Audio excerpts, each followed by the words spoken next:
What's going on there, YouTube, and welcome back to another comic book video. Alright, so we're going to continue our coverage over X Factor, and we're going to pick up with issues number 18, 19, and 20.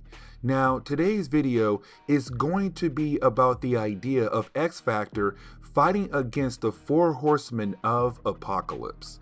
Now, you may have noticed I said issue number 18, and the last time we saw X Factor, it was about issue number 12 at the tail end of the Mutant Massacre storyline. The reason why we're skipping over a few books because those books were never re-released in a digital format for me to read. And so unfortunately, if I'm going to read those books, I have to find them in a physical format or read them illegally. And I'm not going to do either of those choices. Now, on top of that, those books were never collected either. Well, I heard an omnibus is coming out very soon, so possibly we can come back and cut those books down the road. But either way, we're going to go ahead and jump into the next story arc that I am able to read, which again is going to be Apocalypse sending out his 3 horsemen, not 4 yet, against X Factor to make their days even harder. And so as we dive into today's storyline, we do pick up with X Factor number 18. Now, the opening pages of this book kind of tell us what we have missed in those few books we had to skip over. For example, Iceman. See, there was a short period of time where he had disappeared from the book, and the reason why, because he had a crossover with Thor in a 2-part story arc where those 2 characters went up against Loki. The problem was though, Loki had changed the powers of Iceman, technically powered him up, made him a whole lot stronger, but at the same time, Iceman is no longer able to control his powers, and so occasionally he might actually freeze himself. And so our heroes have to go out of their way to unfreeze him almost every single time he tries to use his powers. Now, there is something else we should mention, and that would be the idea of Richter. Richter was another mutant they were able to save in those few books we had to skip over. And when it comes to Richter, he has powers very similar to Avalanche, the ability to make earthquakes. And so he has been saved by X Factor, and they are going to begin the process of training him. Now, there is 2 more things we have to mention here, guys, and that would be Cameron Hodge. Cameron Hodge is beginning to show his true colors. The idea that he did not really join X Factor to help out mutants. He really joined X Factor as a way to build up the hatred in humans towards the mutants. And you see what I mean as we go through this book. But on top of that, Cyclops believes that Jean Grey is the Phoenix, and that is going to be very important in later parts of this chapter and the next one. Now, I do want to shift my focus onto Rusty and also Skid, 2 people who are currently being trained by X Factor who could sooner or later become superheroes like the rest of the X Factor team. Now remember, Rusty has the ability to control fire, and Skid, she has the ability to create a force field around her body. Now, the reason why I want to focus on these 2 characters is because they were introduced early on in the series, but they were able to produce a relationship with one another, which honestly is a great thing. But Skid is now afraid to fall in love. And the reason why, because she had heard the stories of Cyclops and Jean Grey, the idea that Jean Grey turned into the Dark Phoenix and became crazy. Now, let's not forget, in the earlier parts of our coverage over X Factor, we had learned it was never Jean Grey, that it was the Phoenix pretending to be Jean Grey, while Jean Grey was actually inside some kind of cocoon healing up her body at the bottom of the bay. And so when it comes to Skid, she does not have the full picture, but she's still afraid of the idea that she might become the Phoenix, and their love might possibly die as well. And so it kind of brings in more drama for these 2 characters. Now, later on in the day, we do pick up with Cyclops and Rusty having a training session with one another. Now, while the 2 characters are training, it does lead into a conversation about when Cyclops first realized that he was actually in love with Jean Grey. Now, while the two guys are talking, they don't realize that Jean Grey is there listening in. And so unfortunately, this conversation is going to break her heart. And the reason why, because you have Cyclops tell Rusty that at first their love did not count because they were children. It was puppy love. But he realized when they got older that he really did love her. But the problem was, though, it wasn't Jean Grey. It was the Phoenix. And let's not forget, the big moment that kind of established their love took place in Uncanny X-Men number 132. But that was right in the middle of the Phoenix Dark Phoenix saga. And so, of course, it didn't count because that wasn't Jean Grey. It was the Phoenix pretending to be Jean Grey. And so you have Cyclops tell Rusty, at first, I truly did believe I was in love with Jean Grey, but now I don't know because that wasn't her. It was someone else pretending to be her. And so he now believes their love is most likely not even real anymore. And Jean Grey, she hears that. It breaks her heart and she runs away. The problem was, though, she was carrying a bed with her mind.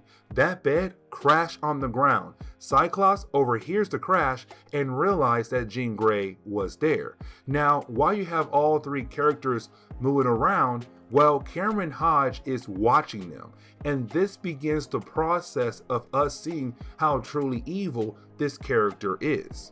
And what I mean by that is, when it comes to Cameron Hodge, he did not join X Factor to actually help them out with the idea of helping out mutants. Instead, he joined X Factor to build up the hatred towards the mutant race. Let me explain, because remember, when it came to X Factor, when they first came together, they told the world that they were a group of humans who were going out of their way to hunt down mutants to help out the human race. But in reality, they were a group of mutants going out of their way to find other mutants who may need their help to learn how to control their powers. It was a new take to what Charles Xavier did when he first formed the X-Men.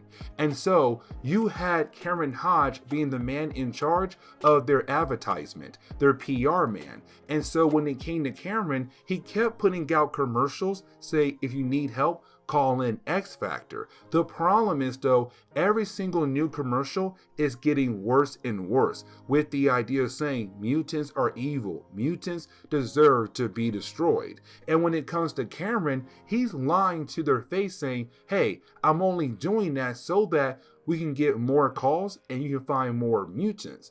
But in reality, he's like, no, I am trying to build up the hatred towards the mutant race. But on top of that, he belongs to a group known as the Right. And the Right is one of many groups that are trying to get rid of the mutants across the board. Matter of fact, Cameron is the leader of that group. And so while you have Cyclops talking to Cameron about his latest commercial, Richter powers go off. And when it comes to Richter, X Factor was able to save him from a small group of people that belong to the Right. But Richter powers only began to go off again when he saw Cameron. And the reason why, because he remembers Cameron's voice. He remembers that Cameron is the leader of the Right. And so when it comes to Cyclops, at first he's wondering why Richter is freaking out, and he goes talks to Richter, and Richter says, I remember that man's voice. I believe that he is the leader of the Right. But before Cyclops is able to get more information, well, Jean Grey walks in and she's wondering why the building is shaking. We know why, it's because of Richter, but she believes it's because Cyclops is freaking the kid out. Except you have Cyclops snap back at her saying, you have no right to barge into this room and question my methods on helping this young boy. You have no idea what we were talking about or what he is going through. Now Cyclops, he storms off the building. stops shaking because Leech is there. And remember, Leech has the ability to cancel out other mutant abilities. And so with Leech being there, Richter powers are brought back to normal. But you have Jean Grey tell Leech and also Artie to stay here at Richter while she go chase after Cyclops to figure out why in the world this man is having so many mood swings. And that leads into Cyclops going into the office of Cameron Hodge to log into Cameron's computer, because Cyclops is starting to believe that Cameron is not really a good person, that Cameron might most likely be up to something. But the problem is, though, in the middle of his computer session, the Phoenix appears. Now, this is where I'm going to explain something else we had missed when it came to the books we had skipped over. Because when it came to Cyclops, he went back home to Alaska to finally talk to his wife, Madeline Pryor, and his son as well. But the problem was, though, when he arrived at their house, the house was completely cleared. But on top of that, his wife and his son have disappeared as well. And so he's kind of like, what happened to my wife and my son? But all the clues point to the idea that they have been killed off. And so for Cyclops, he is basically a broken man. And so now with the Phoenix appearing on his computer screen, he is truly believing in the idea that Jean Grey is the Phoenix and she is playing mind games on Cyclops. And matter of fact, let's not forget that Jean Grey was following Cyclops. And so she walks into the office and the projection of the Phoenix disappears right behind Jean Grey. And so when Cyclops looks over and sees the Phoenix disappearing, he believes that Jean Grey is the Phoenix. Now, something else to mention is that when it comes to Cyclops, the reason why he truly believes that Jean Grey is the Phoenix, because what happened back in San Francisco in the previous issues that unfortunately we cannot cover, because apparently she used her powers to extreme heights and she was able to pull something off. And so because of that, Cyclops believes that Jean Grey is the Phoenix. But either way, while you have the two characters going back and forth using their powers against each other, you have Cyclops confess his love for Jean Grey all over again and talking about the idea of actually helping her become a better Phoenix this time. But you have Jean Grey say, I'm not the Phoenix though. Like, I have no idea what you are talking about. But on top of that, you have Jean Grey say, you don't love me. You loved the Phoenix. Those moments you had where you thought you were falling in love with me was with her. And so now, because you believe that I am the Phoenix, that you now have the chance to be with me again, that maybe this time everything's gonna work out. But honestly, it can't work out because you're not looking at me as me, you're looking at me as the Phoenix. And so you have the two go back and forth until Leech is able to arrive and use his powers to cancel out Cyclops' powers and Jean Grey powers. And once that happens, you have Cyclops realize, oh my God, Jean Grey is not the Phoenix, because at first he believed that it was her who stopped his optic blast, but it was Leech. And so that is the moment where you have Cyclops realize, oh, you're not the Phoenix. You're just a regular person. What in the world is going on? And once you have Cyclops realize that and look over back into the room where he was at, Cameron Hodge's office, he sees the computer is basically sending out a hologram of the Phoenix to trick Cyclops into believing it was the Phoenix. And once you have our heroes realize that this was a trap, or not a trap, but more something being done by Cameron Hodge, it begins to show that X Factor cannot trust that man. And what is that man truly up to? We then jump over to Apocalypse. Now, when it came to Apocalypse, by this moment, he only had 3 of his 4 horsemen. And so we see him talking to somebody and talking about the idea of turning that person into his 4th horseman. Here's the thing though, because this person had apparently almost died and he had saved that man's life.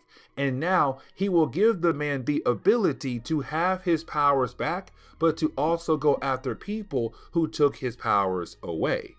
But as we dive into issue number 19, we do focus on Cyclops and Jean Grey again. And you have Cyclops kind of feel like his mind is completely broken. The idea that his wife and child are most likely dead. The idea that he let Cameron Hodge push him to the point to believe that Jean Grey was the Phoenix, but on top of that, Cameron Hodge is most likely a bad guy. He kind of feels like he should not be here until one, his mind is actually straight again, but on top of that, he feels like X Factor should break apart. It should disband, because honestly, the entire operation is falling apart. Angel is dead. Cameron Hodge is evil. Cyclops cannot think straight. Iceman powers are currently not working right. Like nothing is going right for this team at all. But either way, when it comes to Jean Grey, she's trying to re-establish the idea of staying together and keep Charles Xavier's dream on. But for Cyclops, he can't do that, because when it comes to Charles Xavier's dream, he would be so upset to hear that his students are out there pretending to be mutant hunters and not really just going out there helping out mutants in a better and easier way. And so for Cyclops, this entire team needs to fall apart now. We then jump over to Iceman and Beast. Now when it comes to those two characters, they're also with Caliban. Caliban had joined X Factor in those few books we had skipped over. He's kind of like replacing Angel, who is believed to be dead at the moment. And so when it comes to our three heroes, they were sent out into Manhattan by Cameron Hodge to look for Boom Boom. And Boom Boom was another new mutant who had joined X Factor, who was supposed to be training alongside with Rusty, Richter, and also Skid, and Leech, and also Artie. So they had a lot of trainees around this time in X Factor comics. Either way, when it came to Boom Boom, she had disappeared. She just ran off. Matter of fact, she has her own book right now with a few other characters better known as Fallen Angels. And so, while Iceman and Beast are looking for her, she's over there in that book having her own adventures.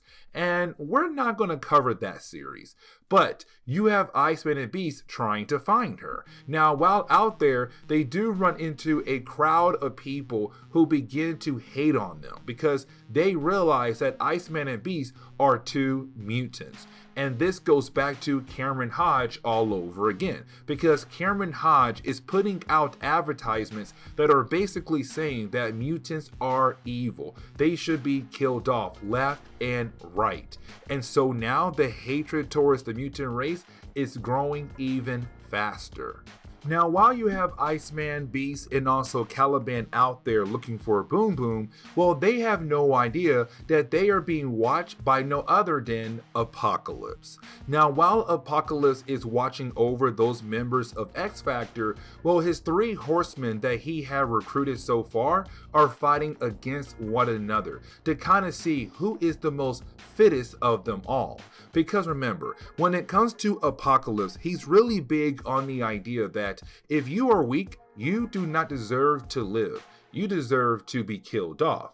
Only the strong may survive and leave the earth in a better direction. Now, if you are somebody that have been classified as weak, then Apocalypse will wait for you to at least try to show that you can become a strong person. But if you can't do that, then yes, he will kill you off. Now, with all that being said though, when it comes to Apocalypse, he kind of gets tired of his three horsemen fighting against one another to see who is the fittest of them all. And he says, look, if you want to prove something to me, go out there and fight against X Factor. And they do leave. Now, while they're leaving, you then have Apocalypse check in on the fourth person that he is slowly turning into his fourth horseman.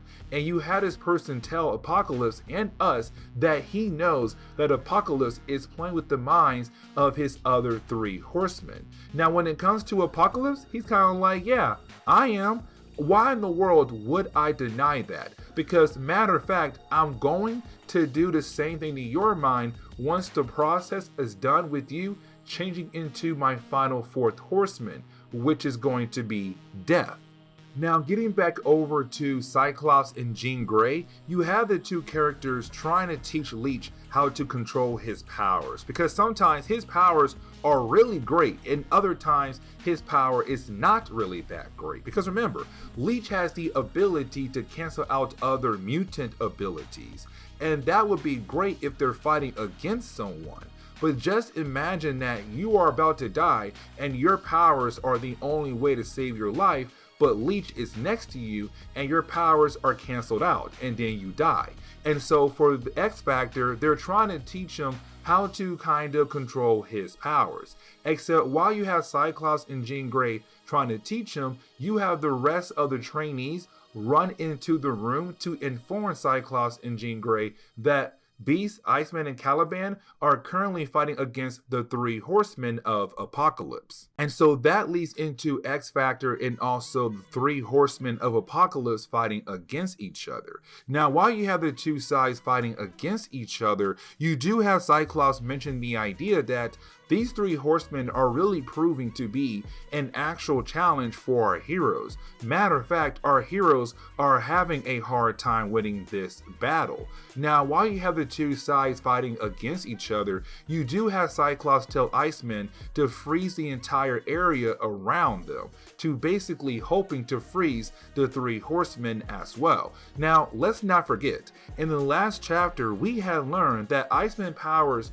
are technically not under his control anymore, because he was in a storyline with Thor and Loki have gave Iceman a power-up. And with that power-up, well, Iceman no longer has control of his powers. And so if he does try to push himself too much, he might actually freeze himself again. And if that happens, they might not be able this time to unfreeze him. But for Cyclops, they have no choice. They have to go ahead and freeze the entire area, but to also save the innocent lives who could be affected by this battle. And so when Iceman does that, he does freeze the three horsemen of Apocalypse. And so it does look like our heroes have won, except you have Apocalypse go ahead and use the ability to teleport his three horsemen away, and so of course the bad guys got away now. But for our heroes, they also realize a crowd of people are forming around them.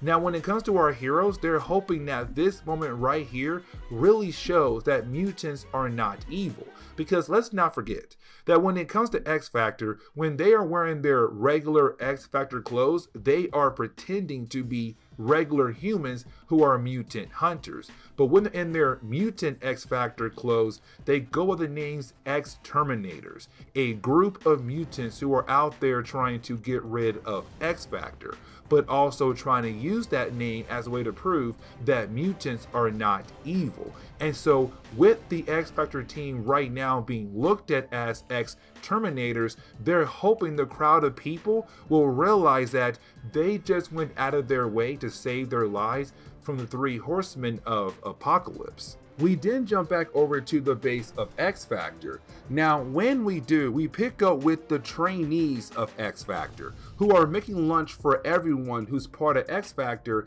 and the main team has not come back yet from their last battle against the three horsemen of Apocalypse, but they're on their way back very soon. Either way, while you have the trainees making lunch, it does lead into an argument between Rusty and also Richter. And the reason why the two arguing is because what Richter had heard Iceman when X Factor had saved him in those few books we had skipped over. See, when it came to Iceman, he said that mutants should only be judged by what they have done, not by who they are. And that is really, really important. Iceman is correct. Except when it comes to Richter, he said, how dare Iceman say that, but him and the others go out in the world pretending to be mutant hunters, only helping the idea that mutants should be hunted down. Because let's not forget, this period of time of Marvel Comics, mutants are beginning to see more hatred towards them than they ever did before. And so right now, what Richter is saying that what X Factor is doing, it's not really helping mutants out. It's only making things a whole lot worse. And so you have the two characters begin to argue with one another. Now, here's the thing, because you do have Richter powers begin to kind of go out of control,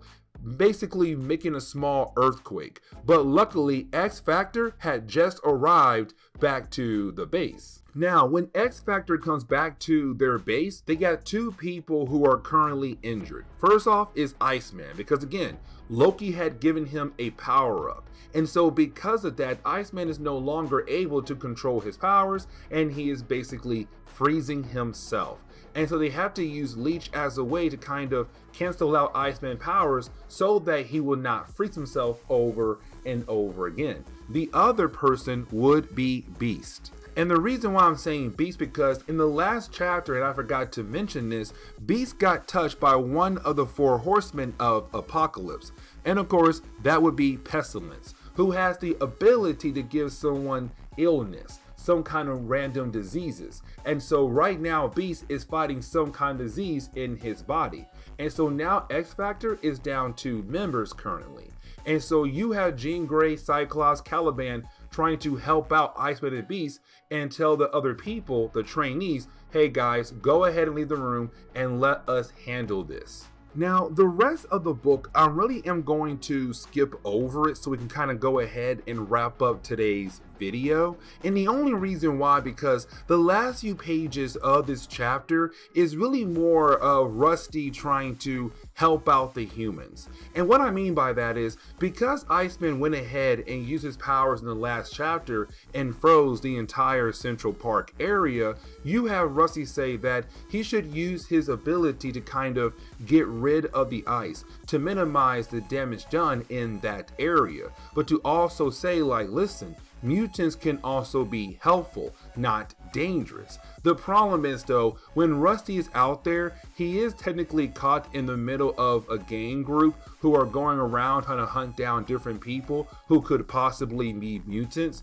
And so when it comes to Rusty being a mutant, those gang members are beginning to come after him. Now, luckily for Rusty, he does get saved by Skid, Richter, and also Artie. Because remember, Artie has the ability to connect his mind to someone else's mind. And so when it came to Rusty, you had Artie connect his mind to Rusty's mind to realize that Rusty was in danger. Artie goes and gets both Skid and also Richter to say, hey, Rusty is in danger. And the rest of the chapter is basically those three heroes coming to save his butt.